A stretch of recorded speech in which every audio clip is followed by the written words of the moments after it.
बेटा ये last topic वैसे ये कर चुके थे हम ऑप्टिकल आइसोमेरिज्म प्रीवियस वीडियो में भी, लेकिन एक स्टूडेंट था शायद उसका कोई डाउट आया था कि सर इसको थोड़ा सा रिपीट करवा देना एनेंशियोमर को लेकर। तो मैं इसमें एक बार फिर से थोड़ा सा बता देता हूँ, बाकी डिटेल में दोबारा से उस वीडियो को देखो। लेकिन जैसे उसने शायद एनेंशियोमर का पूछा था बच्चे ने, तो मैं उसके लिए एक बार थोड़ा सा मैं बता देता हूँ फिर से दोबारा।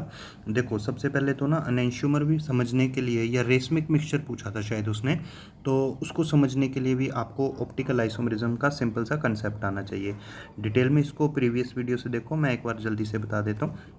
इसमें मेन बात ये होती है कि अगर प्लेन पोलराइज्ड लाइट को हम किसी कंपाउंड के सॉल्यूशन से पास करें, जैसे मान लो ये सॉल्यूशन रखा हुआ और ये लाइट पास कर रहे हैं, तो ये लाइट अगर ऐसे सीधी चली जाती है तो इसका मतलब ये हुआ कि ये कंपाउंड जो है ये ऑप्टिकली इनएक्टिव है। इनएक्टिव मतलब ये ऑप्टिकल आइसोमेरिज्म शो नहीं करेगा। पर अगर बाई चांस ऐसे होता है, ये देखो अब मैं दूसरे कलर से बताता हूँ कि लाइट पास करी और ये लाइट ऐसे रोटेट हो जाए। अब जैसे ये राइट पे रोटेट हो रही है तो ये डेक्स्ट्रो रोटेटरी कंपाउंड हो जाएगा, तो डी या फिर पॉजिटिव सिंबल बनाते हैं। और अगर लाइट लेफ्ट पे रोटेट हो जाए तो वो लेवो रोटेटरी हो जाता है, या उसको नेगेटिव सिंबल भी कहते हैं। और ऐसे कंपाउंड जो लाइट को रोटेट कर देंगे, जिनको मैं ग्रीन से शो कर रहा हूँ कि राइट पे चले जाएंगे या लेफ्ट पे चले जाएंगे, वो ऑप्टिकली एक्टिव कंपाउंड्स होते हैं। और ऑप्टिकली एक्टिव कंपाउंड्स होते हैं और इनको ऑप्टिकल आइसोमर्स भी कह देते हैं कि ये ऑप्टिकल आइसोमरिज्म शो करते हैं। अब एक्चुअल बात क्या है बेटा कि कोई भी कंपाउंड ऐसे लाइट को रोटेट कैसे करता है राइट पे या लेफ्ट पे, तो बेसिकली ये रोटेशन इसलिए अपोजिट हो जाती है कि होता क्या है कि कंपाउंड की में जो एटम्स की पोजीशन होती हैं स्पेस में वो बदल जाती हैं। जैसे मैं आपको एक सिंपल से वे में समझाता हूँ। जैसे फॉर एग्जांपल ये एक कंपाउंड लिखा मैंने, जैसे मैं ये लिख देता हूँ, देखिए F लिख दिया मैंने। अब इस F की जो मिरर इमेज होगी, यानी इसका दूसरा आइसोमर, मिरर इमेज का मतलब इसका दूसरा आइसोमर, यानी स्पेस में इसके ग्रुप्स की पोजीशन जो है वो अपोजिट हो जाए, उल्टी हो जाए, इन्वर्ट हो जाए, तो वो ये बन जाएगा।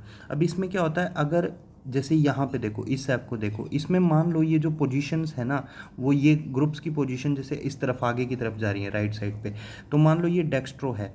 तो अब ये जो दूसरी तरफ आपको दिखाई दे रहा है, जिसको मैं, चलो ये दिखाता हूँ मैं इसकी बात कर रहा हूँ अब, जिसको मैंने सर्कल किया पिंक कलर से, इसकी बात कर रहा हूँ। तो ये और जो फर्स्ट है जिसको मैंने सर्कल नहीं कर रखा है लेफ्ट साइड पे, जो ये है तो सेम ही कंपाउंड, क्योंकि सेम ही एटम्स हैं, सेम ही बॉन्ड्स दिख रही हैं आपको, पर स्पेस में इसके एटम्स की पोजीशन बदल गई है। तो इससे क्या होता है, अगर तो मैं देखो एक बार मैं फिर से बताता हूँ, तो इससे होता क्या है, अगर मैं ये ब्लू वाले से और पिंक वाला दोनों सेम कंपाउंड है, क्योंकि दोनों दिखने में तो एक जैसे हैं, मतलब एटम्स वगैरह बॉन्ड्स वगैरह एक जैसी हैं, बस ग्रुप्स की पोजीशन स्पेस में बदल गई हैं। एक केस में वो जो ब्लू वाला है, मान लो उसमें वो जो दो लाइंस लगाई हुई हैं वो राइट साइड पे हैं, और जो पिंक से मैंने सर्कल किया वो लेफ्ट साइड पे है।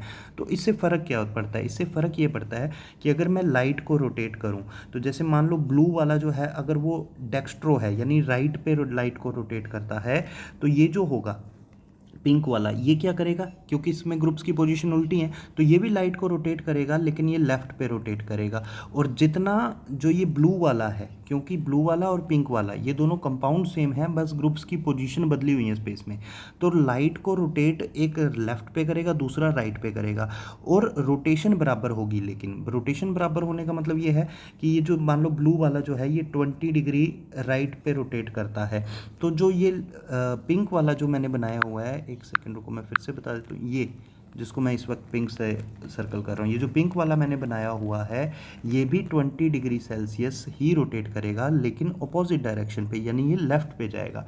तो अब होता क्या है, अगर इन दोनों को, यानी ये ब्लू वाला जो F है और पिंक वाला जो F है, इन दोनों को मैं इक्वल अमाउंट में मिला दूँ, तो इन दोनों की नेट रोटेशन कितनी हो जाएगी, 0 हो जाएगी।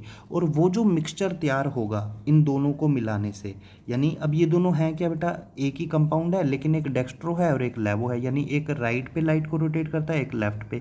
तो इन दोनों की अगर मैं इक्वल अमाउंट मिला देता हूँ तो नेट रोटेशन जो है वो 0 हो जाएगी, क्योंकि ना तो वो क्योंकि एक 20 डिग्री राइट पे जाना चाहता है, दूसरा 20 डिग्री लेफ्ट पे जाना चाहता है, लेकिन दोनों अगर बराबर मिला दोगे, अच्छे से मिक्स कर दोगे उनको, तो वो तो नेट रोटेशन 0 तो हो जाएगी, क्योंकि एक की लेफ्ट साइड की जो रोटेशन है वो दूसरा अपनी राइट साइड की रोटेशन से उसको कैंसिल कर देगा। तो इस तरह से दोनों को मिलाने से जो मिक्सचर तैयार होता है वो होता है रेसमिक मिक्सचर, और उसको हम कहते हैं रेसमिक मॉडिफिकेशन। और इंडिविजुअली ये दोनों क्या है, यानी ये वाला एफ मतलब जो ब्लू से किया हुआ है एफ और जो पिंक से एफ किया हुआ है, इंडिविजुअली इनको क्या कहेंगे, इनको कहेंगे एनेंशियोमर्स। यानी एनेंशियोमर्स क्या है, दोनों हैं तो सेम ही कंपाउंड, पर एक लाइट को रोटेट करता है लेफ्ट पे, दूसरा लाइट को रोटेट करता है राइट पे। तो ये दोनों सेम कंपाउंड हैं लेकिन लाइट की रोटेशंस अलग अलग हैं, तो इनको हम कहते हैं एनेंशियोमर्स। और इन दोनों को मिक्स कर दो बराबर अमाउंट में तो नेट रोटेशन जीरो हो जाती है, तो उसको हम कहते हैं रेसमिक मिक्सचर या फिर रेसमिक मॉडिफिकेशन। तो ये एक बच्चे ने पूछा था बेटा, तो मैंने ये दोबारा से समझा दिया है। तो और बाकी डिटेल में एक बार फिर से अब इसको सुनोगे जो मैंने समझाया, इसके बाद दोबारा पिछली वीडियो में जो मैंने ये टॉपिक डिटेल में बताया तो आपको समझ आ जाना चाहिए। बट स्टिल अगर किसी को डाउट हो तो वो मेरे को बताए बेटा। अच्छा, ये बताया हुआ था मैंने। चलो अब नेक्स्ट स्टार्ट करते हैं एलिमिनेशन रिएक्शन। अब ये एलिमिनेशन रिएक्शन या इसको बीटा एलिमिनेशन रिएक्शन भी कहते हैं, ये मैंने आपको अल्कोहल वाला जो चैप्टर था उसमें भी बताई थी बेटा। तो इसमें एलिमिनेशन या बीटा एलिमिनेशन में होता क्या है कि इसमें जो अल्काइल हैलाइड्स होते हैं बेसिकली, तो जो बीटा एलिमिनेशन रिएक्शन है इसमें होता क्या है, जो हैलो अल्केन्स होते हैं या अल्काइल हैलाइड्स होते हैं और उनके पास कौन होना चाहिए, बीटा हाइड्रोजन होना चाहिए। ये मैं समझा देता हूँ बीटा हाइड्रोजन क्या होता है, वैसे अल्कोहल वाले में समझाया पर चलो मैं फिर समझा देता हूँ। तो उनके पास क्या होना चाहिए, बीटा हाइड्रोजन होना चाहिए। और अगर उनको रिएक्ट करते हैं हम अल्कोहलिक NaOH या अल्कोहलिक KOH के साथ, किसकी प्रेजेंस में, या फिर अल्कोक्साइड आयन की प्रेजेंस में, तो वो बीटा एलिमिनेशन रिएक्शन दिखा देंगे। होगा क्या, बीटा से हाइड्रोजन चला जाएगा, ये देखो elimination of hydrogen atom takes place from beta carbon, और अल्फा से ग्रुप चला जाएगा। ये अभी सुन लो फिर मैं आगे दिखा देता हूँ नोट्स में। तो ये होती है बीटा एलिमिनेशन रिएक्शन। इसमें मेन बात ये याद रखना बेटा, बीटा एलिमिनेशन में होता क्या है, देखो बीटा से हाइड्रोजन निकाल देना, अल्फा से ग्रुप निकाल देना, और अल्फा और बीटा के बीच में डबल बॉन्ड बना देनी होती है, ये होती है बीटा एलिमिनेशन रिएक्शन। लेकिन आपने पहचान मेन रखनी है कि होगी कब, जब अल्काइल हैलाइड को रिएक्ट करेंगे अल्कोहलिक NaOH या अल्कोहलिक KOH या अल्कोक्साइड आयन की प्रेजेंस में। अच्छा, अल्कोहलिक NaOH का मतलब क्या है, NaOH को अल्कोहल में डिसोल्व किया। इसी तरह से KOH अल्कोहलिक का मतलब KOH को अल्कोहल में डिसोल्व किया। और अल्कोक्साइड आयन का मतलब क्या है, अल्क मतलब अल्काइल ग्रुप, जैसे CH3 मिथाइल हो गया, और ऑक्साइड मतलब O नेगेटिव, ये मैंने पीछे भी समझाया था। तो अगर इस तरह का आयन हो अल्कोक्साइड आयन तो फिर तो भी बीटा एलिमिनेशन कर देनी है। अब इसका नाम क्या होगा वैसे, ये जो बनाया मैंने CH3O नेगेटिव, तो सेम जैसे अल्क बोल रहे हो तो मिथाइल, ये को ना मिथाइल है, मिथाइल का मिथ बोलना है और साथ में O नेगेटिव के लिए ऑक्साइड लगा दो, तो इसका नाम होगा मिथोक्साइड, ऐसे हो जाता है बेटा। तो ये है, तो वही चीज़ बताई देखो, and elimination of halogen atoms takes place from alpha carbon, यानी अल्फा से ग्रुप निकालना होता है, बीटा से हाइड्रोजन निकालना होता है, और अल्फा और बीटा के बीच में डबल बॉन्ड बना देनी होती है। डबल बॉन्ड मतलब क्या बन जाएंगे, ये देखो क्या लिखा है, अल्कीन्स, क्या बन जाएंगे, alkenes, ALKENES। The reaction is known as dehydrohalogenation reaction. हाँ, इस रिएक्शन को एक नाम ये भी देते हैं, क्या कहते हैं इसको, देखो डीहाइड्रोहेलोजिनेशन, यानी डी, ये जो DE है ना, ये शुरू वाला DE का मतलब तो होता है रिमूवल, हाइड्रो का मतलब हो गया वाटर निकाल देना, हेलोजन का मतलब हो गया हेलोजन निकाल देना, यानी क्लोरीन ब्रोमीन जो भी होगा, तो इस तरह से होता है, इसको डीहाइड्रोहेलोजिनेशन भी कह देते हैं। अच्छा, अब रिएक्शंस को देखते हैं, देखो सबसे फर्स्ट रिएक्शन ये देखो CH3CH2Cl है, तो इसमें ग्रुप कौन है, Cl है बेटा, देखो ग्रुप कौन है, Cl है। अब Cl के साथ जो फर्स्ट कार्बन लगा हुआ है वो अल्फ़ा होगा, यानी ये तो अल्फ़ा आ गया, कौन सा, CH2 वाला, ये अल्फ़ा आ गया बेटा। और उसके बाद जो उसके नेक्स्ट कार्बन होगा यानी CH3, ये बीटा हो जाएगा, तो ये होता है अल्फ़ा बीटा। अगर इसी तरह से मान लो यहाँ पे एक और कार्बन होता है जैसे CH3 होता है, वो गामा हो जाता, तो इस तरह से चलता है, गामा के बाद साई लिखते हैं, डेल्टा, इस तरह से होता है साई। तो ये इस तरह से चलता है, सिंपल है। ग्रुप के साथ पहला कार्बन जो होता है वो अल्फ़ा है, दूसरा जो है वो बीटा है। तो मेन बात क्या है, बीटा के पास हाइड्रोजन होना चाहिए तभी ये रिएक्शन होगी, क्योंकि बीटा से हाइड्रोजन निकालना है, अल्फ़ा से ग्रुप निकालना है, और अल्फ़ा और बीटा के बीच में डबल बॉन्ड बनानी है, ये काम आपने करना होता है इस रिएक्शन में। तो देखो चलो रिएक्शन करते हैं। देखिए KOH अल्कोहलिक ले लिया। अब आपने ये चीज़ें सीखनी है बेटा, अल्कोहलिक KOH है तो बीटा एलिमिनेशन करोगे, अब कैसे करोगे, अल्फ़ा से Cl निकालना है, Cl नेगेटिव और K पॉजिटिव ये जुड़ जाएंगे, तो KCl निकल गया, ये देखो माइनस KCl कर देना है। अच्छा, बीटा से H निकालना है और ये OH नेगेटिव, तो OH नेगेटिव और H पॉजिटिव जुड़ के H2O माइनस हो गया। ये जो बचा वो लिख दो। देखो बीटा से, बीटा क्या था, CH3 था, बीटा को देखो ध्यान से, इधर मार्क कर रहा हूँ मैं, तो एक H कम कर दो तो क्या बच गया, CH2, ये CH2 बच गया। और मैंने कहा है अल्फ़ा और बीटा के बीच में डबल बॉन्ड बना दो, तो ये डबल बॉन्ड बना दी। और अल्फ़ा से कौन चला गया, Cl चला गया, तो बचा क्या बेटा, CH2, तो ये CH2 आ गया। तो इस तरह से ये रिएक्शन करनी है। अच्छा मैंने, और ये इथीन बन गया, क्या बन गया, ये इथीन। और ये क्या था, क्लोरो इथेन। अच्छा मैंने एक बात पहले भी बोली थी कि जब भी कोई रिएक्शन आ रही है उस रिएक्शन को आप रफ नोटबुक में रिएक्टेंट और कैटलिस्ट जिससे रिएक्शन करें वो लिख लिया करो।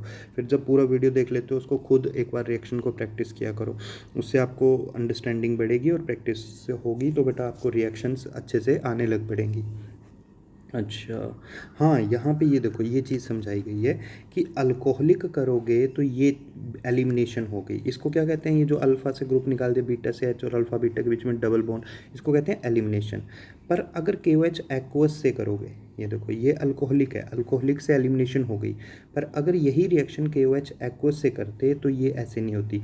तो सिंपल क्या होता, ये K पॉजिटिव और Cl नेगेटिव यानी KCl निकल जाते और Cl नेगेटिव की जगह कौन आ जाता, OH नेगेटिव आ जाता, तो ये बन जाता CH3 CH2OH।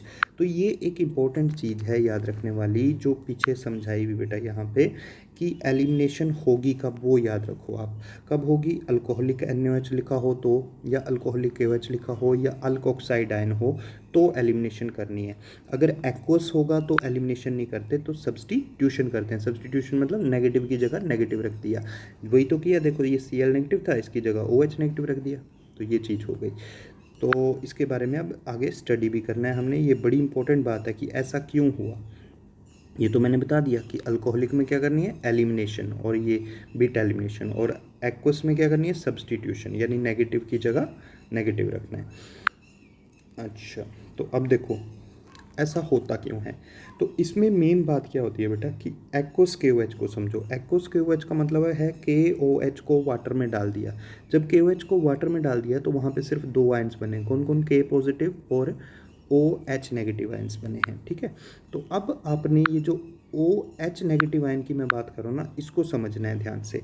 बेसिकली होता क्या है, ये जो OH नेगेटिव आयन होता है, ये देखो यहाँ पे ये समझाया भी हुआ है वैसे, ये चीज़, ये जो OH नेगेटिव होता है, देखो ये क्या लिया, KOH एक्वस। KOH एक्वस मतलब वाटर में K पॉजिटिव और OH नेगेटिव बन गए, तो वो जो OH नेगेटिव है वो वाटर, ये वाटर है, ये देखो वाटर में O पे कैसा चार्ज है, नेगेटिव, और H पे पॉजिटिव।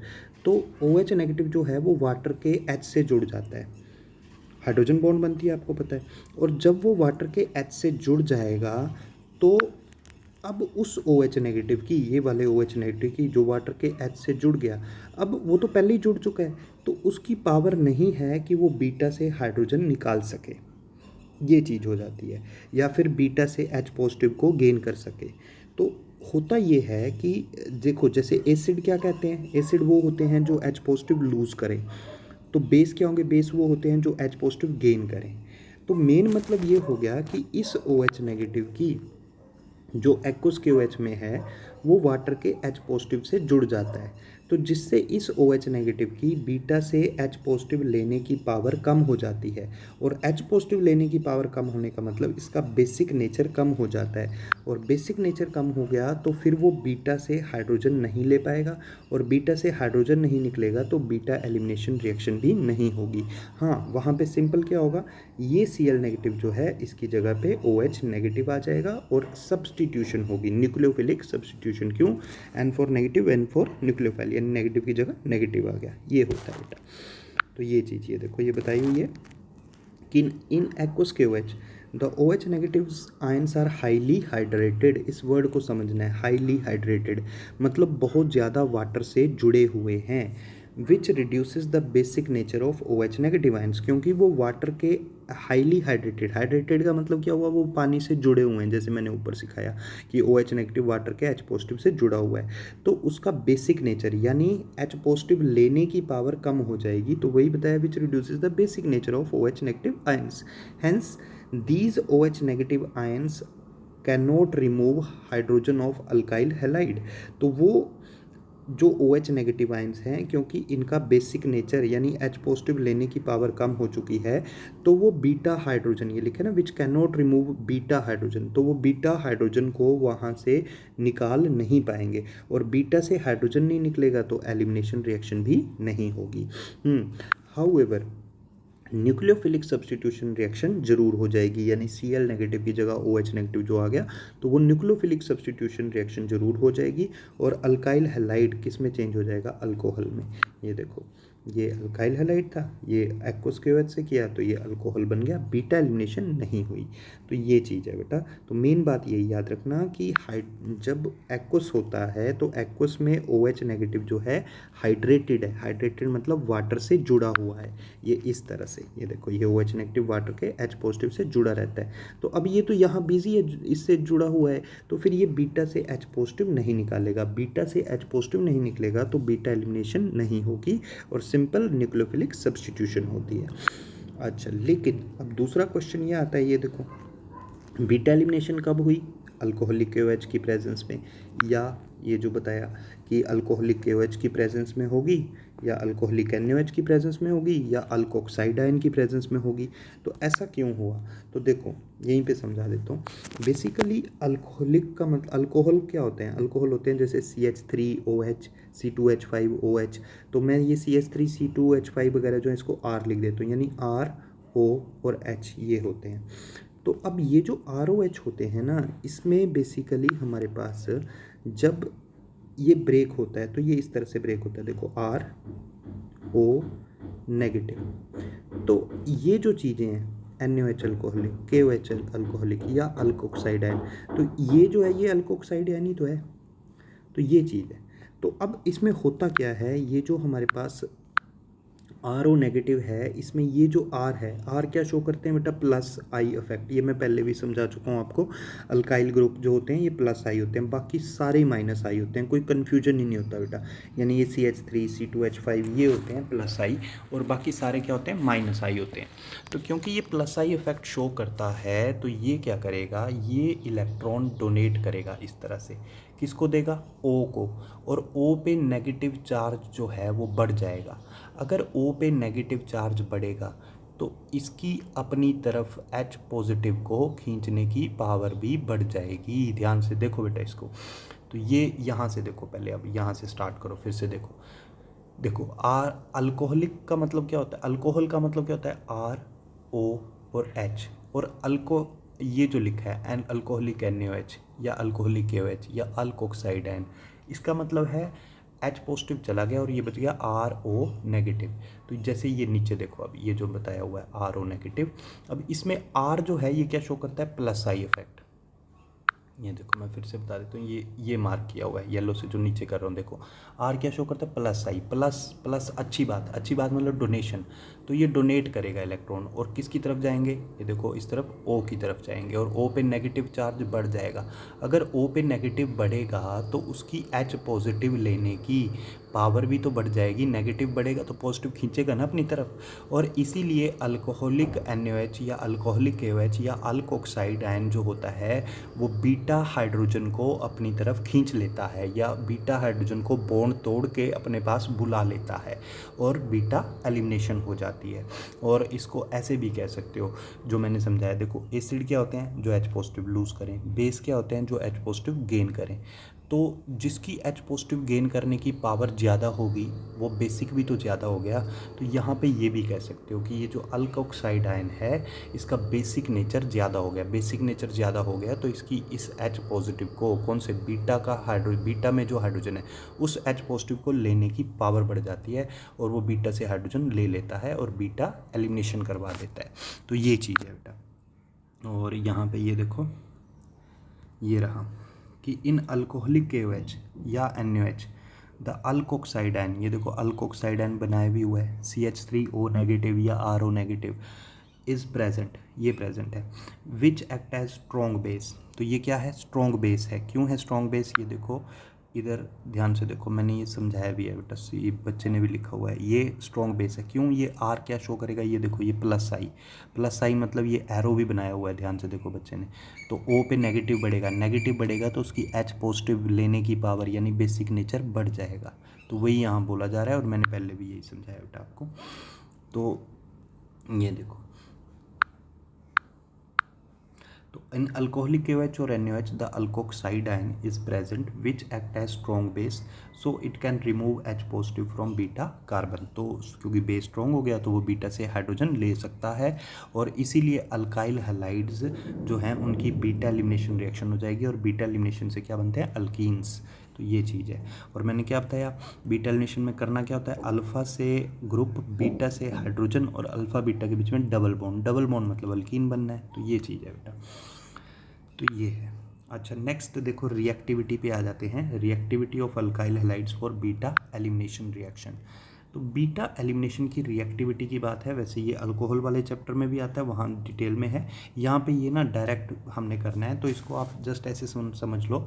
देखो क्या करनी है, बीटा एलिमिनेशन करनी है। तो बीटा एलिमिनेशन का मतलब क्या होता है कि बाहर निकालो, एलिमिनेट करो मतलब किसी चीज़ को बाहर निकाल दो, ग्रुप से बाहर निकालना है। तो ग्रुप से अगर बाहर निकालना है आपने, तो आपको कहाँ से निकालना आसान होगा, भी एलिमिनेट करना यानी चीज़ों को बाहर निकालना किस में आसान होगा, जहाँ भीड़ ज़्यादा है या जहाँ भीड़ कम है। तो जहाँ भीड़ ज़्यादा हो तो वहाँ से ग्रुप को निकालना आसान होगा। ये क्योंकि भीड़ ज़्यादा है तो वो खुद भी चाहता है कि कोई चला जाए और भीड़ को कम करे। तो सबसे ज़्यादा भीड़ किस में होगी, 1 डिग्री, 2 डिग्री या 3 डिग्री में। नेचुरली किस में होगी बेटा, 3 डिग्री में, क्योंकि 3 डिग्री में 3 अल्काइल ग्रुप लगे होंगे ना, तो भीड़ ज़्यादा होगी। तो इसलिए 3 डिग्री सबसे ज़्यादा रिएक्टिव होते हैं किसके लिए, बीटा एलिमिनेशन के लिए। फिर 2 डिग्री, और सबसे कम रिएक्टिव कौन होते हैं बीटा एलिमिनेशन के लिए, 1 डिग्री। ये बड़ी इंपॉर्टेंट बात है, ये याद भी रखनी है, आगे भी काम आएगी ये। तो 1 डिग्री हैलाइड जो हैं ये बीटा एलिमिनेशन के लिए सबसे कम रिएक्टिव होते हैं। और देखो सबसे ज़्यादा रिएक्टिव वाली बात सब याद रखना 3 डिग्री। और 3 डिग्री क्योंकि बड़े ज़्यादा रिएक्टिव है बीटा एलिमिनेशन के लिए, इसीलिए इनको बीटा एलिमिनेशन के लिए एक्वस से भी हो जाएंगे। ये नॉर्मली क्या समझाया अभी पीछे आपको, कि ये देखो मैंने ये कहा कि बीटा एलिमिनेशन करवानी है तो अल्कोहलिक KOH चाहिए या अल्कोहलिक NaOH चाहिए, जो यहाँ बताया। ये देखो अल्कोहलिक NaOH चाहिए या अल्कोहलिक KOH चाहिए या अल्कोक्साइड आयन चाहिए बीटा एलिमिनेशन के लिए। लेकिन मैंने यहाँ पे क्या कहा कि 3 डिग्री की रिएक्टिविटी तो बहुत ज़्यादा है बीटा एलिमिनेशन के लिए। तो क्योंकि 3 डिग्री की रिएक्टिविटी बहुत ज़्यादा होती है एलिमिनेशन के लिए, तो ये जो 3 डिग्री हैलाइड्स है ये अपनी बीटा एलिमिनेशन रिएक्शन जो हैं ये इवन एक्वस में भी दिखा देंगे। मतलब अगर क्या कहते हैं, अल्कोहलिक KOH, अल्कोहलिक NaOH या अल्कोक्साइड है, तब तो दिखानी है। पर क्योंकि बीटा एलिमिनेशन के लिए बहुत ज़्यादा रिएक्टिव हैं तो ये एक्वस में भी बीटा एलिमिनेशन दिखा देंगे। तो ये चीज़ ध्यान रखनी है। देखो ये लिखा भी हुआ है कि 3 degree alkyl halide show beta elimination reaction even with NaOH aqueous और KOH एक्वस। तो ये बड़ी इंपॉर्टेंट है, ये बात याद रखना। अच्छा, नेक्स्ट आता है बेटा सेडजेफ रूल। सेडजेफ रूल क्या होता है, ध्यान से सुनना मेरी बात को। इसमें जो रूल है वो तो अलग बात है, चलो पहले रूल ही बोल देता हूँ। तो सेडजेफ रूल ये कहता है कि अगर आपके पास जैसे बीटा एलिमिनेशन रिएक्शन करोगे, तो बीटा एलिमिनेशन रिएक्शन करने से मान लो आपके पास 2 ऑप्शंस बनती है कि 2 तरह के प्रोडक्ट्स बन सकते हैं। तो अगर 2 तरह के प्रोडक्ट्स बन सकते हैं तो उस केस में आपने यानी 2 अल्कीन्स बन सकते हैं, तो उस केस में वो अल्कीन ज़्यादा स्टेबल होगी जिसमें अनसैचुरेटेड कार्बन यानी डबल बॉन्ड वाले कार्बन के साथ laser number of hydrogen atoms होंगे। ध्यान से सुनना, यानी वो अल्कीन ज़्यादा स्टेबल होगी जिसमें डबल बॉन्ड वाले कार्बन के साथ हाइड्रोजन कम होंगे। तो ये है, जैसे अल्कीन बना लोगे ना, फिर जो डबल बॉन्ड वाला कार्बन होगा उसके साथ कितने हाइड्रोजन है वो गिन लो दोनों में, जैसे 2 अल्कीन बन गई हैं। तो जिस अल्कीन में डबल बॉन्ड वाले कार्बन के साथ कम हाइड्रोजन होंगे वो स्टेबल बताना, ये सेडजेफ रूल होता है। जैसे इट स्टेट्स दैट, ये देखो, in beta elimination reaction the stable or major product will be that alkene which have less number of hydrogen atoms attached to unsaturated carbon atoms। तो ये चीज़ आती है बेटा।